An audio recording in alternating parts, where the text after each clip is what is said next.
এটা অবশ্যই এই নতুন সরকারের প্রশাসনের এবং সরকারি দলের প্রশ্রয়টা হচ্ছে তাদের কাছ থেকে গ্রিন সিগন্যাল ছাড়া আওয়ামী লীগ এটা করার সুযোগ বা সাহস পেত না। গত ১.৫ বছর কিন্তু প্রশাসন অনেক জায়গায় ব্যর্থ হলেও জনগণ কিন্তু প্রতিরোধ করেছে। দ্বিতীয় গুরুত্বপূর্ণ বিষয়টি হচ্ছে যে সবচেয়ে অ্যালার্মিং আমরা দেখতে পাচ্ছি গত ২-১ দিন ধরেই যে বাংলাদেশে ফ্যাসিস্ট আওয়ামী লীগদেরকে পুনর্বাসনের একটা প্রচেষ্টা চলমান আছে। বিভিন্ন জেলা উপজেলায় আওয়ামী লীগের কার্যালয় খুলে দেওয়া হচ্ছে এবং মিডিয়াগুলোতেও কিছু কিছু মিডিয়া সেটাকে ব্যাপকভাবে প্রচার করছে, এমন ভাবে যেন উৎসাহ দেওয়া হচ্ছে। আওয়ামী লীগ কিন্তু কার্যত এবং আইনত নিষিদ্ধ একটি সংগঠন এবং তার বিচার প্রক্রিয়া চলমান আছে। ফলে এই বিচার প্রক্রিয়া চলমান অবস্থায় আওয়ামী লীগের কার্যক্রম সম্পূর্ণরূপে নিষিদ্ধ, মিডিয়া সেটা প্রচার করতে পারে না, প্রশাসন কোনোভাবেই সেটাকে প্রশ্রয় দিতে পারে না। এই যে আওয়ামী লীগের কার্যালয়গুলো খোলা হচ্ছে এবং আওয়ামী লীগকে প্রশ্রয় দেওয়া হচ্ছে, আমরা মনে করি না এটা অটোমেটিক ভাবে হচ্ছে। এটা অবশ্যই এই নতুন সরকারের প্রশাসনের এবং সরকারি দলের প্রশ্রয়টা হচ্ছে তাদের কাছ থেকে গ্রিন সিগন্যাল ছাড়া আওয়ামী লীগ এটা করার সুযোগ বা সাহস পেত না। গত ১.৫ বছর কিন্তু প্রশাসন অনেক জায়গায় ব্যর্থ হলেও জনগণ কিন্তু প্রতিরোধ করেছে। রাজনৈতিক ফ্যাসিবাদ বিরোধী রাজনৈতিক কর্মীরা সেটা প্রতিরোধ করেছে। ফলে আমরা আশঙ্কা করছি যে এই নির্বাচনে এরকম একটা যোগসাজগ হয়েছে ভারত, আওয়ামী লীগ এবং বিএনপির মধ্যে, এবং আওয়ামী লীগের পুরো ভোট ব্যাংকটাকে বিএনপি নিজের দিকে নেওয়ার চেষ্টা করেছে। বিএনপির, এটা আমরা আগেও বলেছি, এটা নতুন কোনো কথা না, বিএনপির বিভিন্ন বক্তব্যে তার মঞ্চে জয় বাংলা স্লোগান দেওয়া, আওয়ামী লীগের লোকদেরকে পুনর্বাসন করা, হত্যা মামলা আসামিদেরকে নিজের দলে ভিড়ানো, এই চেষ্টা কিন্তু স্থানীয় পর্যায়ে হয়েছে। কিন্তু এইটা যদি এখন আওয়ামী লীগ সেটার বিনিময়ে, এই ভোট ব্যাংকের বিনিময়ে যদি আওয়ামী লীগের রাজনীতিকে পুনর্বাসনের চেষ্টা করা হয়, তাদের কার্যক্রমকে সুযোগ করে দেওয়া হয়, তাহলে তা কঠোরভাবে প্রতিহত করা হবে।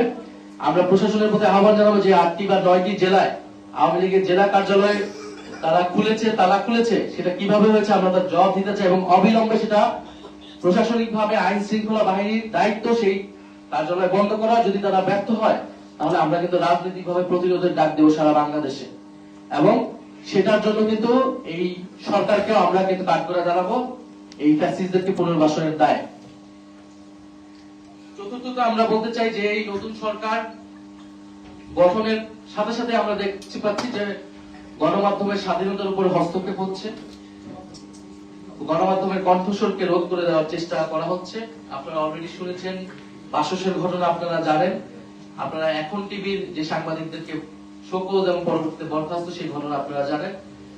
আমরা মনে করি যে ভিন্ন মত থাকবে, সংবাদপত্রের কাজই হচ্ছে, গণমাধ্যমের কাজই হচ্ছে প্রশ্ন করা। সেখানে আমরা চাই না যে কোনো দলীয় গণমাধ্যম ফ্যাসিস্ট সময়ের মতো কোনো দলীয় গণমাধ্যম হোক, কিন্তু আমরা ইতিমধ্যে সেই প্রবণতা দেখতে পাচ্ছি। আমরা আশা করব এটা এই মুহূর্ত থেকে এটা বন্ধ হবে, গণমাধ্যম স্বাধীনভাবে কাজ করবে এবং নির্বাচনে বা বিগত সময়ে কে কোন দলের পক্ষে কাজ করেছে এটা বিষয় না, সংবাদ মাধ্যম বা গণমাধ্যম বস্তুনিষ্ঠভাবে, সাংবাদিকরা নিরপেক্ষভাবে কাজ করবে। এটা আমরা সাংবাদিকদের কাছ থেকেও সেটা সেই দায়িত্বশীল আচরণ আশা করি, সবসময় বলে এসেছি। সরকারের কাছ থেকেও আমরা সেটা আশা করব, এবং সরকার দলীয় লোক যারা বিভিন্ন হাউসে রয়েছে তারাও যাতে ভিন্ন মতের কোন সাংবাদিকদের উপরে বা সত্য প্রকাশ করেছে এবং কোন সাংবাদিকদের উপরে তারা তাদের কণ্ঠ রোধ করবে না এবং স্বাধীনভাবে সাংবাদিকরা কাজ করতে পারবে।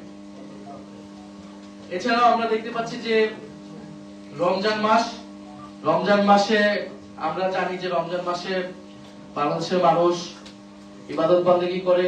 আমরা চাই স্বস্তির ইফতার এবং সেহরিটা যাতে ঠিক মতো এই দেশের সাধারণ মানুষ, নিম্নবিত্তের মানুষ করতে পারে। এই জন্য দ্রব্যমূল্য নিয়ন্ত্রণে থাকা, সাধারণ মানুষের হাতের নাগালে থাকা অত্যন্ত গুরুত্বপূর্ণ। আমরা গতকালকে মন্ত্রিসভায় প্রধানমন্ত্রীর তরফ থেকে সে ধরনের নির্দেশনা পেয়েছি, কিন্তু গতকাল থেকে বা আজকেও আপনারা জানবেন যে বাজার মূল্য কিন্তু ব্যাপক চড়াও হয়েছে। মাছ, মাংস, সবজি সবকিছুর দাম উচ্চ পর্যায়ে চলে যাচ্ছে। আমরা আশা করব যে সরকার এটা দ্রুত ব্যবস্থা নেবে, যাতে কোনো ধরনের সিন্ডিকেট, অসাধু ব্যবসায়ী যাতে এবারে এই রমজানকে কেন্দ্র করে দ্রব্যমূল্য বৃদ্ধি করতে না পারে, সাধারণ মানুষের হাতের নাগালেই থাকে। এখন এই ধরনের একটি ঋণগ্রস্ত বা দুর্নীতিপরায়ণ মন্ত্রিসভা দিয়ে এটি সম্ভব কিনা এটা আমরা নিশ্চিত নই, কিন্তু আমরা আশা করব সরকার এটাতে যাতে ব্যবস্থা নেয়, যাতে মানুষ একটু স্বস্তির সাথে এই রমজান মাসটা কাটাতে পারে। এবং সর্বোপরি আমরা এই সরকারের প্রতি আহ্বান জানাচ্ছি। আমাদের প্রথম আহ্বান থাকবে যে দ্রুত সময়ের মধ্যেই সংবিধান সংস্কার পরিষদ, সরকারি দলের প্রতি আহ্বান থাকবে সংবিধান সংস্কার পরিষদের সদস্য হিসেবে শপথ গ্রহণ করে জাতীয় সংসদ এবং সংস্কার পরিষদ সভা, সংবিধান সংস্কার পরিষদের প্রথম অধিবেশন ডাকার জন্য, এবং আইনের শাসন যাতে নিশ্চিত হয়, পুলিশ যাতে দলীয়করণ না হয়।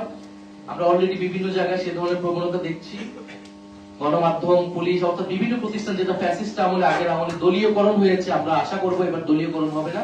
ফলে পুলিশের সংস্কারের যে প্রস্তাবনাগুলো রয়েছিল, পুলিশ কমিশন সহ, সেটা যাতে দ্রুত সময়ের মধ্যে বাস্তবায়ন হয়, পুলিশের যাতে দলীয়করণ না হয়, রাস্তাঘাটে চলাফেরা যাতে নারীর নিরাপত্তা নিশ্চিত হয়। স্বরাষ্ট্র মন্ত্রী বলেছেন যাতে মব কালচার বন্ধ করবেন। আমরা সাধুবাদ জানাবো সে ধরনের উদ্যোগ গ্রহণ করলে বা আইনের শাসন নিশ্চিত করলে। বিশেষত বিগত সময়ে আমরা বাজার ভাঙচুর দেখেছি, যারা এই ঘটনার সাথে জড়িত ছিল তাদেরকে যাতে বিচারের আওতায় আনা হয়।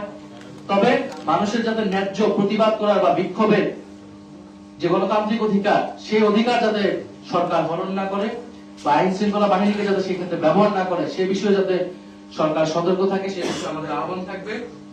এবং সর্বোপরি আমাদের যে সংস্কারের আকাঙ্ক্ষা, সেই আকাঙ্ক্ষার বাস্তবায়নে আমরা সরকারের প্রতি আহ্বান জানাবো যাতে ঐক্যবদ্ধভাবে সরকার এটা সেই আকাঙ্ক্ষার সাথেই কাজ করে। কারণ সেই আকাঙ্ক্ষার যদি ব্যত্যয় ঘটে, ফলে কিন্তু জনগণ সেটা মেনে নেবে না, এবং আমরাও জনগণের প্রতিনিধি হিসেবে আমাদেরকে রাজপথকে বেছে নিতে হবে।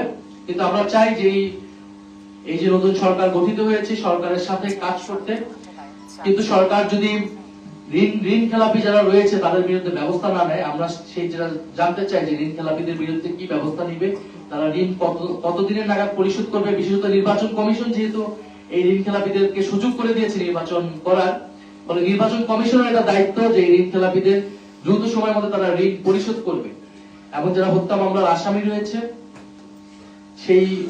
সেই মামলার তদন্ত যাতে নিরপেক্ষভাবে হয়, বিচার যাতে পায় ভিকটিমরা, সেটা আমরা আহ্বান জানাচ্ছি। এবং সারা দেশে যে বিরোধী দলের উপরে যে দমন পীড়ন আমরা নির্বাচন দিন থেকে আমরা দেখে এসেছি, সেটা কিন্তু এখনো বন্ধ হয়নি।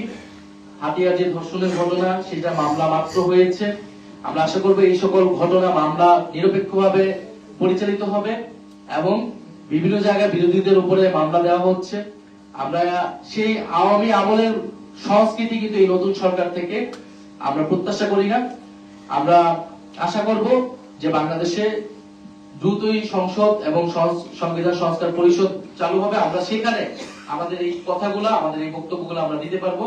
আমাদের এটাই ছিল যে নতুন মন্ত্রী পরিষদ গঠিত হয়েছে এবং সমসাময়িক কিছুতে আমাদের অবস্থান। যদি আপনাদের প্রশ্ন থাকে সেক্ষেত্রে আমরা প্রশ্নের প্রেক্ষিতে কিছু কথা বলবো।